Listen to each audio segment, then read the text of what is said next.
ቅዱስ ዲሜጥሮስ በአሕዛብ ሀገር አደገና ለአቅመ አዳም ደረሰ። ሲደርስ ለማን ይዳሩት? እንዳለ እዚህ ሙስሊም እዛ ሙስሊም። እንዴ ለሙስሊም እንዴት እንደረዋለን? ያጎቱ ልጅ አብራ ስላደገች እናት አባቷ ሞተው ዘመድ ለዘመድ የችግር ነውና ብናጋባ ይሻላል ብለው አጋቧቸውና አብረው መኖር ጀመሩ። አብረው ሲኖሩ ሰርጋቸው ቀን ጫጉላ ቤት ሲገቡ አንተ አለችው ዝምድናዬን ንቀህ ነው ወይስ ሕገ እግዚአብሔርን ንቀህ ነው? ዘመድነን እንዴት ሲያጋቡን ዝም ብለህ እሺ አልክና እኔን ይዘህ መጣህ አለችው። ቤተሰቦቻችን ዝምድናችን ንቀው ሳይሆን አንቺን ለጀማል እኔን ለፋጡማ ከሚድሩ ለዛ ብለው ነው። የሚያምንን ከማያምን ከመዳር ብለው ነው። አንቺ ግን ፈቃድሽ ከሆነ እንደ ባልና እንደ ሚስት ለሰው ሆነን እንኖር፣ እኛ ግን በድንግልና እንኖር አላት። እውነት ነው አለች። ደስ አላት። ከፍ ብላ ጥምጥም አርገሰው ደስ አላት። ከዛ ለሰው ባልና ሚስት ናቸው፣ ለእግዚአብሔር ግን ምንድን ናቸው? እህትና ወንድም ሆነው አንድ ቤት 47 ዓመት ሲኖሩ መልአኩ ሚካኤል እየመጣ አንድ ክንፉን ለሷ አንድ ክንፍ ለሱ በቅተዋል።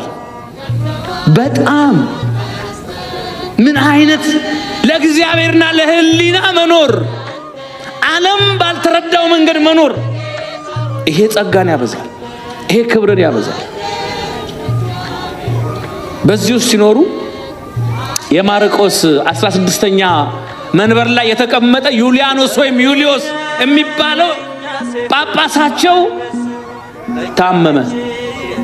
ሊሞት ወደ እግዚአብሔር ሊሄድ ሲል በሉ በኔ ቦታ ሰው ተኩ፣ እኔ ልሞት ነው አላቸው። አይ አንተ አዝነህ ጸልየህ ሰው ተካልን አለ።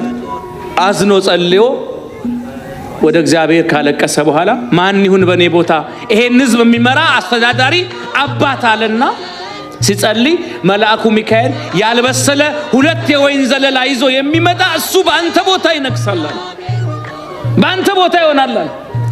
ልክ ደግሞ እሱ ህልሙን እንዳየ ዲሜጥሮስ ከዛች ሚስት ከተባለችው እህቱ ጋራ አዝመራ ሲያዘምሩ ያልበሰለ የጎመራ የወይን ዘለላ ያገኛሉ።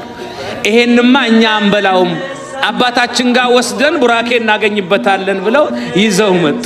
ይዘው ሲመጡ በህልሙ ያየው ነው። መልአኩ የነገረኝ ይሄ ነው አለና ጠርቶ ሽማግሌዎችን በኔ ቦታ እናንተን የሚመራው አባት እሱ ነው ብሎ እሱ ሞተ፣ አረፈ፣ ወደ እግዚአብሔር ሄደ።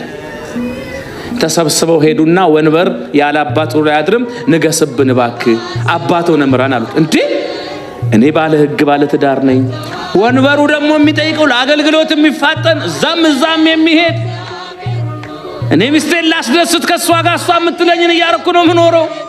ስለዚህ ለአገልግሎት መፋጠን የተሻለው የምንኩስና ህይወት ነውና ድንግላዊ መነኩሴ ሌላ ፈልጉ፣ እኔ ድንግል አይደለሁም ማለት ነህ ብለው ሲመጡ አይደለሁም። ወንበሩ ላይ ቁጭ በል ሲባል አልፈልግም፣ ሹመቱ ያንተ ነው ሲባል አልፈልግም። ይሄ ነው ክርስትና። ምረጡኝ ብሎ ጠብ የለም፣ እኔ ነኝ ብሎ ጠብ የለም።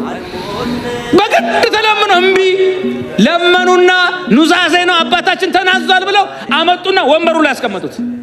ሲያስተዳድራቸው እሱ የበቃ ነውና ሰው ሊቆርብ ሲመጣ ይታየዋል።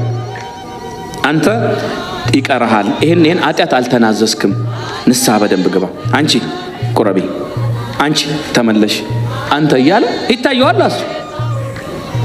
ከዛ ህዝቡ ቡና መጠጫ አረገው። በድንግላዊው በአባታችን መነኩሴ ማስቀመጣችን ሳንሰን ብሎ ደግሞ አንቺ ቁረቢ፣ አንተ አትቁር። ማነውና ነው እሱ? ማናቸው እሳቸው? እንደው በሐሜት ሰው ብጥስጥስጥስ።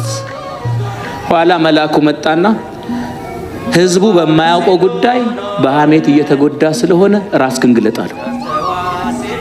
እሺ አለና ደመራ ደምሮ ሚስቱን ከሴቶች በኩል ጠርቶ እስቲ ነጠላሽን አላት። ነጠላዋን እንዲህ ስታረግ እሳት ጫረና ነጠላዋ ላይ ሲያረግ አይቃጠልም። እሳቱ መሃል ገብቶ ማጥንቱን ሲያጠን ህዝቡ አይቶ ምንድነው እየሆነ ያለው ንገረን አሉት።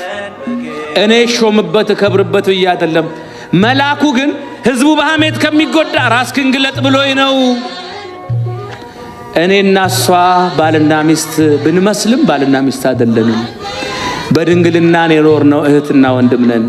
ከጾም ከጸሎት ከመተሳሰብ ውጪ ሌላ ነገር የለንም። እናንተ በሐሜት ከምትጎዱ ብዬ ነው ሲል ህዝቡ ይቅር በለን ብሎ እግሩ ላይ ወደቀ። ጸሎተ ፍትሐት ደግሞ እግዚአብሔር ይፍታችሁ ብሎ ህዝቡን አሰናበተ። ሰው ብዙ ጊዜ በማያውቀው ነገር ነው የሚጎዳው።